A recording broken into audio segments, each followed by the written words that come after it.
Mind Deconstructed, Mental Health and Wellness with Dr. Kaz and George. The statements of Dr. Kaz and George are not a substitute for medical care, and our opinions are our own. If you are experiencing a mental health emergency, please seek assistance from a professional in your area. You can contact us via Twitter at Mind Deconstruct. I'm your host, George. With me is Dr. Kaz. Dr. Kaz Nelson is an American Board of Psychiatry and Neurology certified psychiatrist, licensed to practice medicine in the state of Minnesota, and an assistant professor in the Department of Psychiatry at the University of Minnesota Medical School. On today's episode, how early events shape us. Dr. Kaz, episode 19, how early events shape us. For our hot topics in mental health, unfortunately, we have a few more high-profile suicides that happened in the last couple of weeks. Anthony Bourdain, Kate Spade. In addition to that, the CDC data came out, and here in Minnesota, suicide rates are particularly high. What's your take on that? It's been a very difficult week for those of us who have been activists in preventing suicide because it's been so painful to lose these high-profile people, of course, and to also know that there are hundreds of suicides from people who don't make the news as well. And so this has been very, very painful, and it's hard to feel like maybe we're not making headway in this battle, particularly as rates of suicide increase, including Minnesota. And so it's been really hard to take, honestly. As a professional, do you have any unique insights into, celebrities like Anthony Bourdain or Kate Spade, or are you kind of with the rest of us in looking at how that happened? Issues related to suicide are so incredibly complex, and there's always so much more than what's on the surface. So, of course, we can look at these public figures and sort of speculate, but the bottom line is we never ever know what was truly underneath and what people were experiencing. And so I try to not make too many conclusions, but just to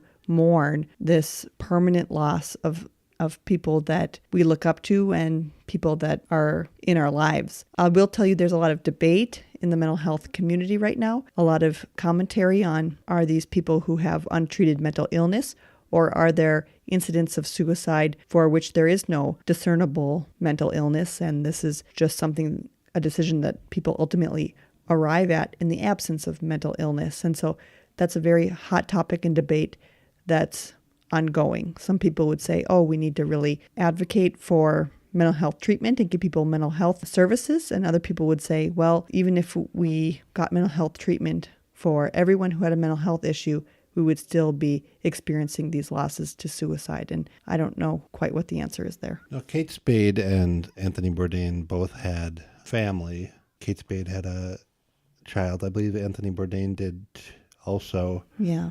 What's the impact or kind of the legacy of that sort of event on a developing child or even the rest of the family?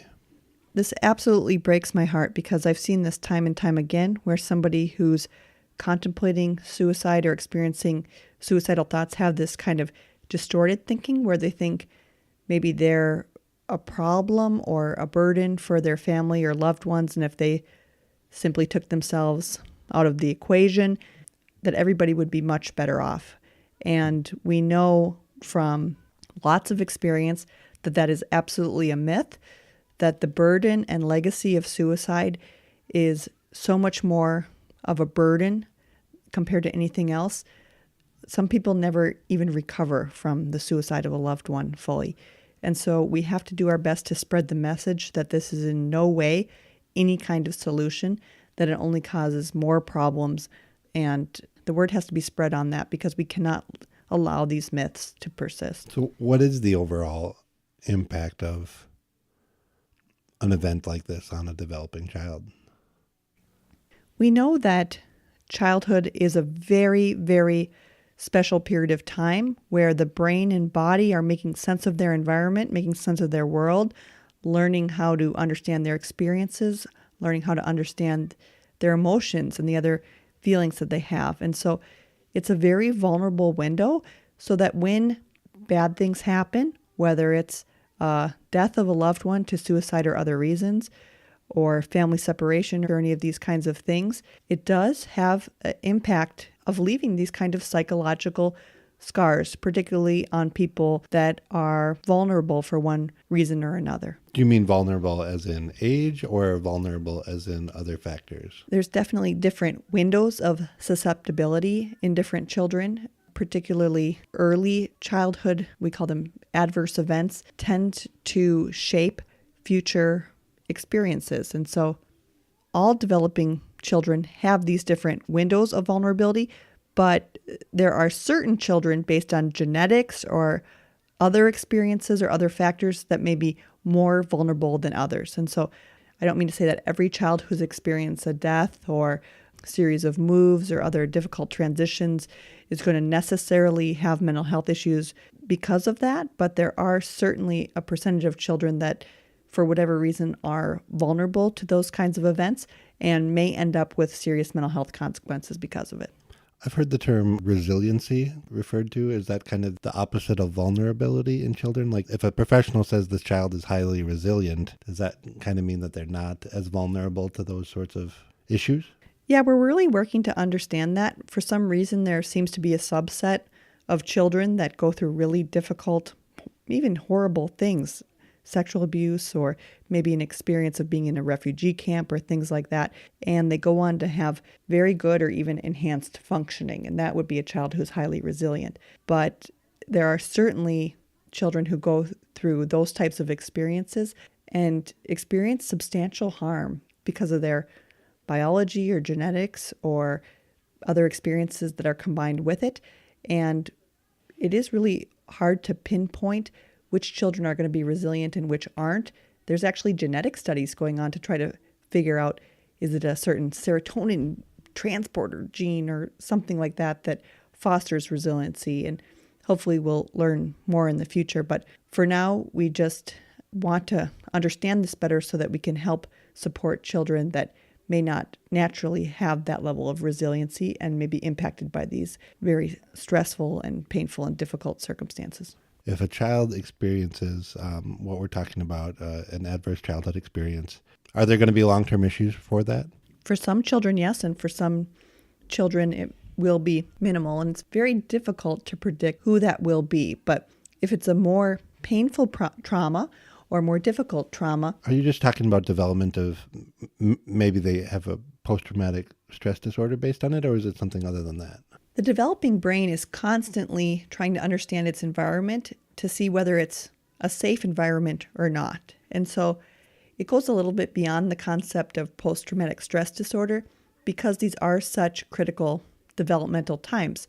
So in order for our species to survive, the brain has mechanisms inside of it to determine whether the environment is safe or not. We rely on these mechanisms to prevent us from walking off of cliffs, for example. We need to scan our environment for safety. So if a child is in a set of circumstances or an environment that its brain determines is unsafe or dangerous, that's really going to impact its future developmental trajectory until it is, again, in a safe space. And then when it gets into a safe space, there's still going to be issues. That's right. There's going to be after effects of that because the brain and body are sort of building its biological foundation for how it interacts with the world. And so anybody who's maybe served as a foster parent for a child who's been in a neglectful or abusive environment, for example, understands that there are these very serious developmental after effects that need to be very proactively addressed in order to create that safe environment and then also help the child to regain that healthy developmental trajectory and not one that's based on stress and threat. What I'm thinking of is Anthony Bourdain and Kate Spade or their children, these young children who have these adverse childhood experiences. What do you recommend to kind of keep those from causing, long-term or further developmental issues beyond, the trauma of losing a loved one? There's nothing that can be done to completely repair the impact on this, but we do have some strategies that we use in these circumstances. And the first is to establish an environment of safety or sort of psychological acceptance, making sure that people or children don't feel that they're the cause of an outcome like this. And so one of the mantras that we use in this circumstance might be, you didn't cause this problem, and there is still a problem here that we need to solve together, and we need to solve it anyways. So we'll repeat this over and over again for people who maybe endured things through no fault of their own. Maybe they were the victim of a crime or abuse or neglect or those kinds of things. And we'll say, well, you didn't cause this problem. It was not your fault. And we have to work together to solve it anyways. And I think it's that kind of mindset that we'll use to try to recover from these very serious instances. So if you have a person 10 years down the line who had a series of adverse childhood experiences, and then you have a person of similarly situated person, except that they didn't have an adverse childhood experience, how would you expect to be able to perhaps differentiate those people? That's a great question, George, because it brings us into this idea that it's not necessarily an even playing field. I think we like to have this mantra in America that anybody who works hard or shows up on time or has skills is going to have as much privilege as anyone else. But when we talk about this issue in light of people who have experienced adversity and experienced traumatic or serious events through no fault of their own, which may have impacted their psychological development or their capacity to build skills or to be self-reflective or to kind of reach for the stars, so to speak, we start to understand that it's not an even playing field. And I know it's a bit of a buzzword and not everybody is open to conceptualizing things this way, but there is this term that's used a lot called privilege. And all privilege means is that there are some people who, just based on luck, basically were born into safe environments where they didn't necessarily experience these kinds of early adverse events. And you have other people who maybe had to overcome a series of very serious or stressful obstacles to get to where they're at. And that really leads to this uneven playing field when it comes to different occupational or school opportunities or similar things like that. And I think we're getting a little bit better about understanding these dynamics and making sure that we foster people with diverse backgrounds who maybe experienced difficult things early on and to accept whatever strengths they might bring. The example I could think of is perhaps like college entrance or something like that, where perhaps someone who writes an essay with a background that speaks to their early challenges, and maybe it's not even necessarily about overcoming those challenges, but if you're applying for college, maybe it is. But we would think that a college would be more likely to accept that person. That's actually a nice example of how some of these things can play out. Or, there's certain people who were in a very safe and stable environment and were able to study for the exam, and maybe they got a top score. And somebody else who didn't have food to eat while they were studying for the exam and very hungry while they were studying, and maybe they got a little bit lower score. Yeah. And so schools are working to understand this a little bit better, and rather than saying, well, we'll just take the top person with the top score, they're looking at what are some of the different factors in somebody's development and life experience that they endured. And maybe somebody with a little bit lower score who maybe overcame all these different obstacles actually poses some advantages to our college campus than somebody with maybe a little bit higher score but didn't have to overcome certain challenges. So you definitely believe that the person with the highest test score doesn't necessarily make the best doctor. Absolutely. So that's why it can't be about just taking the highest test score. The person who takes the best law school exam or gets the highest score on the LSAT isn't necessarily going to be the best lawyer in every situation. Yeah, that's one marker of academic success. And maybe that can tell us a little bit about their future competitiveness when it comes to the bar exam or the board exam in medical school. But if that's the only thing we looked at, we would probably end up with a group of candidates who maybe didn't have a lot of challenges or adverse experiences. They maybe had the privilege of that safe environment, stable environment. And is that really what we want? Only people like that when looking at the diverse needs of the state? I think that's a really important question. Does that translate well into when you're talking about minority communities? Yeah, absolutely. Because when you're in a society like ours, where minority groups, whether that's racial minorities or gender or sexual orientation minorities, the GLBTQ plus community, when people have had maybe not just one terrible or traumatic event, but a series of day-to-day invalidations in representation on TV or radio or interactions in their community day-to-day that are invalidating or reminding people that they're in this minority or outgroup, that's its own form of stress and its own form of early adverse experience that leads to this uneven playing field in people going through life accomplishing their goals. And I think it's important over time that we acknowledge that and, of course, work to change our communities and our systems to be more inclusive so that chronic stress isn't enacted on people, but also to give people credit for some of the ways in which they've been resilient or the things that they've overcome. Personally, I don't think I had any adverse childhood experiences. Other than bullying from your older sister. Sure. We can throw that in there. I got through that. Yeah. Now I'm having flashbacks. Okay.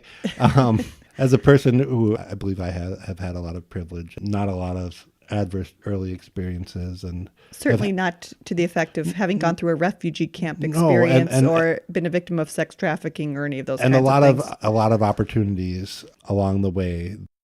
How do I proceed with my life, but still recognize and do my part, I guess would be the word? Well, one thing you can do in your day-to-day life is to assume the role of an ally for people who may have been marginalized or experienced adverse childhood events. And if you can kind of tune your personal lens to that as you're going through, for example, hiring decisions or choosing what schools you go to or who your children play with or those kinds of things, I think that's just one thing you can do on a day-to-day basis, is to not be unaware of these kinds of societal impacts on people. And one of the ways we do that is we use the term sort of check our biases, or kind of understand the lens in which we view the world, and that might not be other people's experiences or their lenses. And so that kind of questioning and curiosity is a much better set of skills to bring into the world rather than judging others for not being the same or not having the same skill sets. It doesn't sound easy, though. I mean, No. That sounds like something that you're going to have to work at all the time and kind of think about and have in your mind and, get better. That's right. We're programmed from birth, actually, to understand who's like us and who's different from us. And that's not an easy thing to overcome. But the point is, we do have this very human part of our brain that's able to rise above that kind of automatic animal, brain machinery that we're tempted to apply to the world. The point is we have to use other parts of our brain to come in and kind of use a wider angle lens to sort of see the diversity of experiences, know how it impacts people, and to create those safe spaces for people to thrive despite all odds. Yeah. Well, I'll keep working on it. Thank you. Yeah, we should all do what we can to do our part and create a world that's safe and peaceful for all to coexist. It's quite a goal. Yeah. Yes, but let's see what we can do to make that happen. Okay. One podcast at a time.